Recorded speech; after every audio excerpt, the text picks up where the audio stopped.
Aloha, I'm Lynn Kawano with another episode of The Other Side of Paradise. Fentanyl-related deaths hit a new high last year in Hawaii, 79. That's up from 48 the year before. Anthony Chrysanthus, the deputy special agent in charge of the Drug Enforcement Administration, says Hawaii's natural border, the Pacific Ocean, is not keeping out smugglers. You have to be very careful because in Hawaii, they get the false sense of security. They think because they're surrounded by water that that's a barrier, but that's not true. It's still getting there. It's coming in epic proportions, and people are dying. People are being addicted. This summer, a wake-up call. A mass overdose in a Waikiki hotel room. 2 people died and 3 more were sickened. Got an 80 right there. Body camera videos from the incident show Honolulu police officers arriving to find other first responders doing CPR on several victims at once. Narcan, AEDs, the Lucas machine were all utilized to try to save the victims, Big Island residents visiting Waikiki for a concert. Did your guy call? Hey, need narcotic. Code it? He's got a pulse. She's got a pulse. After that mass overdose, Honolulu police commissioners asked HPD's narcotic vice major several questions. What is fentanyl? Where does it come from? And how is it getting to our communities? We flew to Southern California to get answers about the flow of fentanyl to Hawaii, the drug pipeline to paradise.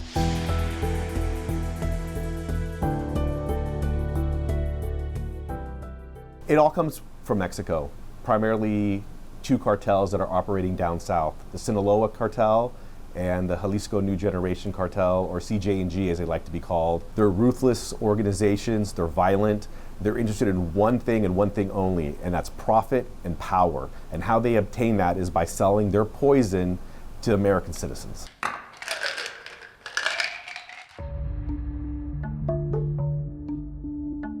Fentanyl has been a legitimate pain reliever used by medical facilities for decades. Only in recent years did the cartels start producing it illegally, making it in clandestine labs.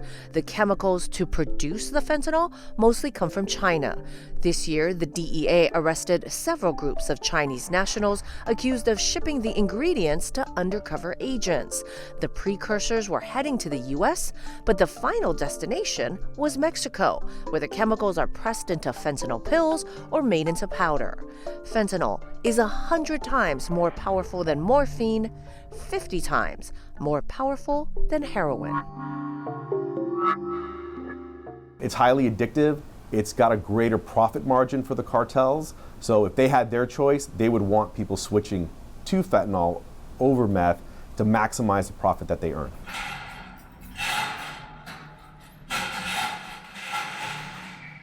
That's the sound of people moving through the turnstiles at the San Isidro crossing from the U.S. into Mexico. Millions of people cross on foot or in vehicles every year. We visited the border where agents from Customs and Border Protection work to keep the drugs from getting in.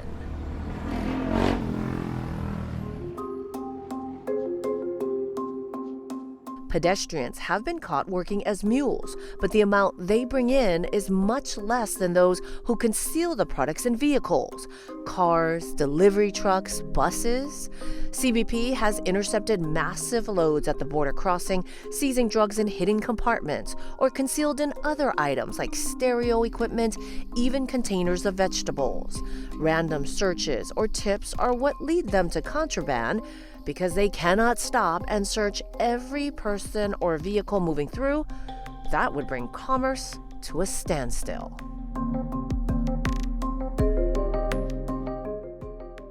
It's the busiest border crossing in the world. William Bodner is the special agent in charge of the DEA's LA office. There's 90 million cars a year that come across that border and about 5 million trucks. So think, if you even just took 5 minutes, which isn't enough time, but if you took just 5 minutes to search each car, I think you'd be waiting for 400 plus years to cross the border. So that's not really practical. The drugs come across in passenger cars, in commercial trucks. Here's the reality of the border. They're always going to do what's most efficient. And when I say they, I mean the criminals. They're going to get the drugs across our border with Mexico in the most efficient manner possible.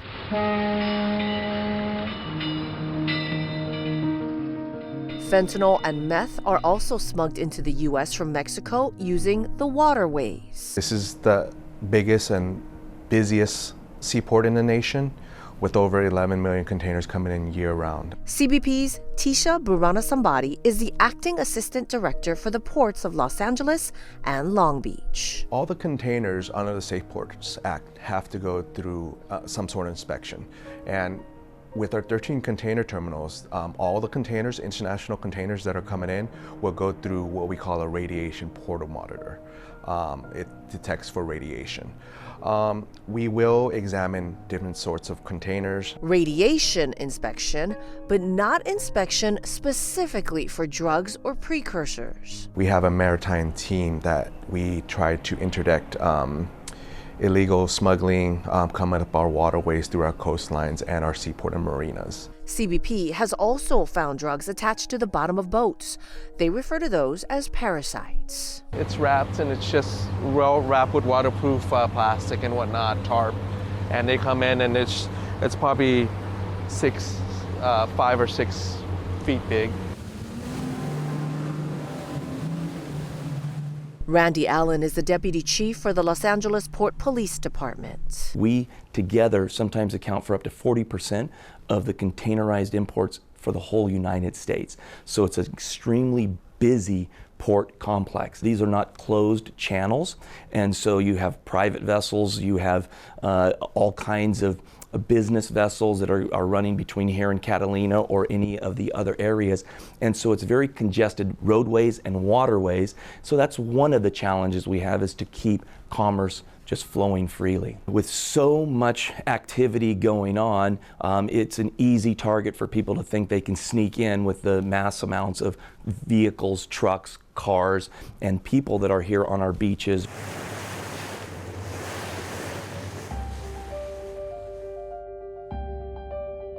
Keeping the waterways open means smugglers will slip past the security teams. Once the drugs make it through the Southern California border, it moves north to Los Angeles. Here again, DEA Special Agent in Charge, William Bodner. The drugs cross the border, they come here, they're stored here, and then this is a transshipment center. So here in LA, we bear a brunt of the drug issues, and we see them pretty quickly develop. We have a huge freeway system for the continental U.S., also have many airports with flights to Hawaii. Have your boarding passes and IDs ready. Airline workers and passengers have been caught working as mules in various states. TSA agents have also been arrested for smuggling. Drug-sniffing dogs and security checkpoints help, but barely make a dent.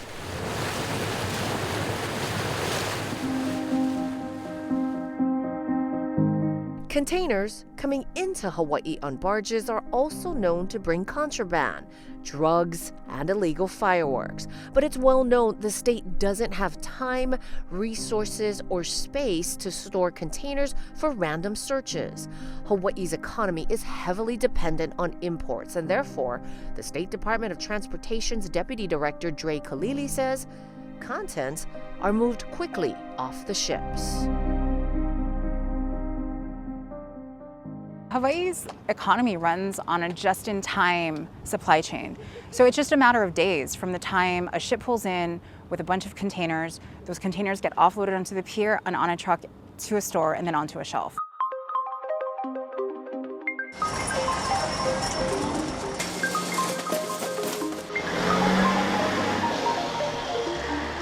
The most common way drugs are getting into Hawaii?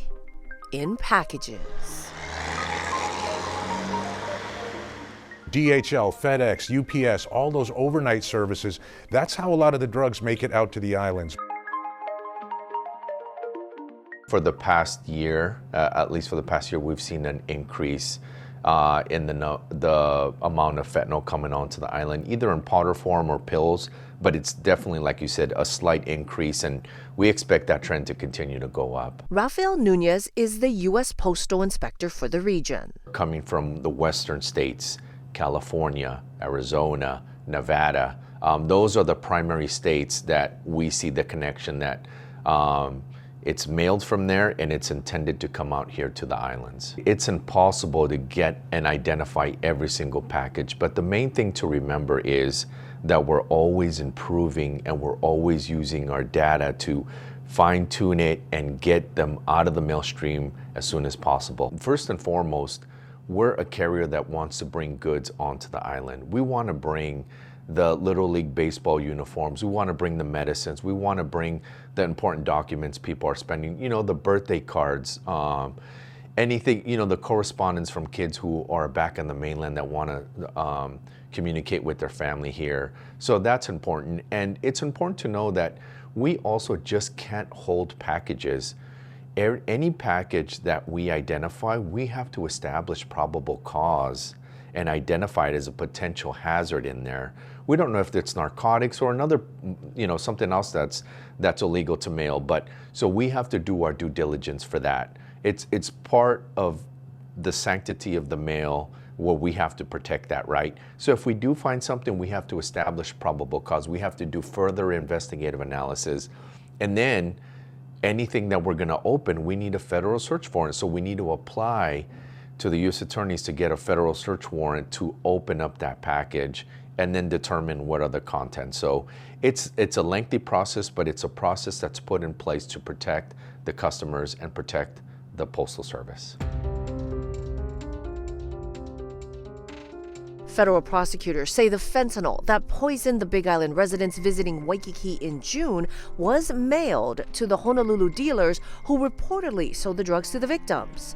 The DEA said they traced the alleged dealers' actions and found they purchased the narcotics off the dark web.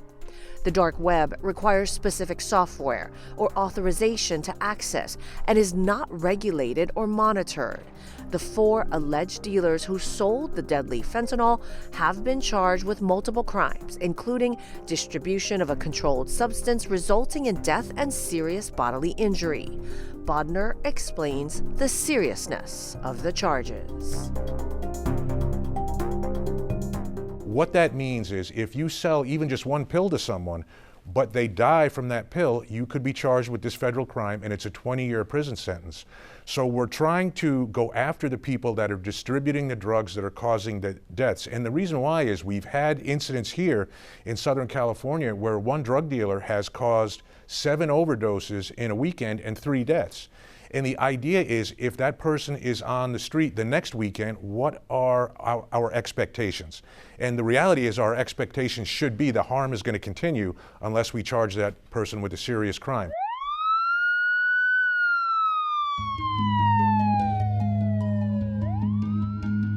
Large seizures and multiple arrests have resulted in a drop in fentanyl overdoses in Hawaii, but only briefly. Agents say the next smuggler is eager to fill the role, lured by profits. Chrysanthus says in Hawaii, the markup is substantial. And there's reasons for that. It increases in value the further it travels. So the base out in Hawaii pays a premium of what you'd be paying locally here or is down in Mexico. So by the time it reaches there, the markup is phenomenal. A single fake prescription pill can cost $10 in California, but in Hawaii, that same pill can cost $20.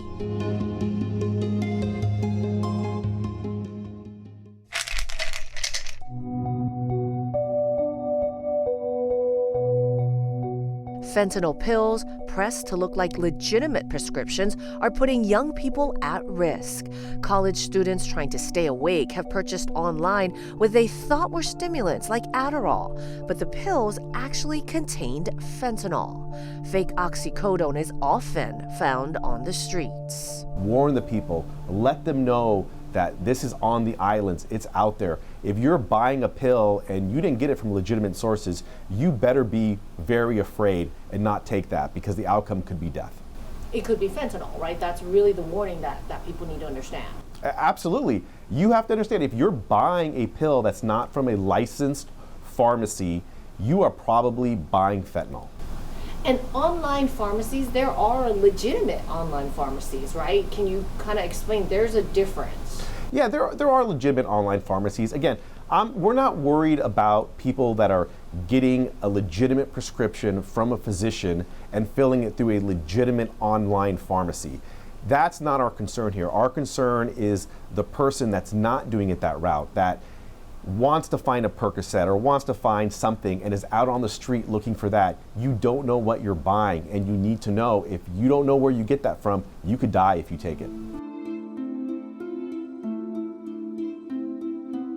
Much of the drug trade is online. Gary Yabuta of the High Intensity Drug Trafficking Areas Program, or HIDA, warns parents about the growing use of apps and social media to purchase drugs, pay, and have it delivered right to the home.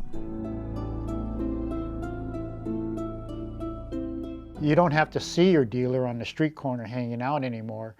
You can go online behind a closed door in your bedroom, away from your parents, and you can look up drugs and you can order whatever you want. They need to really understand the language that their children are communicating with these perpetrators.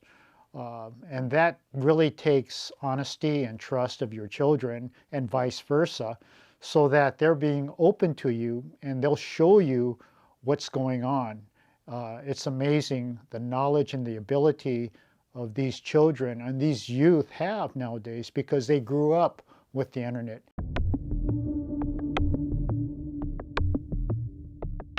The DEA puts out lists of emojis used in the drug trade: a snowman, brown heart, blue diamond, blue heart, blue circle, a cookie. All represent drugs or transactions. Words can also have different meanings. Tupperware or dishes are slang for meth. Colors like green, brown, and blue can be followed by a fruit to mean another kind of drugs. It can be difficult for a parent to interpret, and it changes often. It's a very cryptic language, either verbally or by symbolism. And these emojis and other symbols could be dollar signs, cash signs. They are used to communicate with the dealers, the people that are selling the drugs, and to what might be conceived as evading law enforcement. Law enforcement picks it up pretty quickly, though, right? I think the DEA just put out a list of the emojis. But how quickly do those change? It changes overnight. It's trendy, and like all trends, things change with fashion and so forth.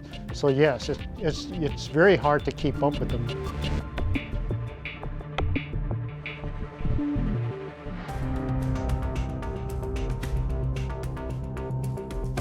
Communication is key because agents agree the drug problem will not be solved by enforcement alone. That's episode 25 of The Other Side of Paradise. Mahalo for listening. I'm Lynn Kawano.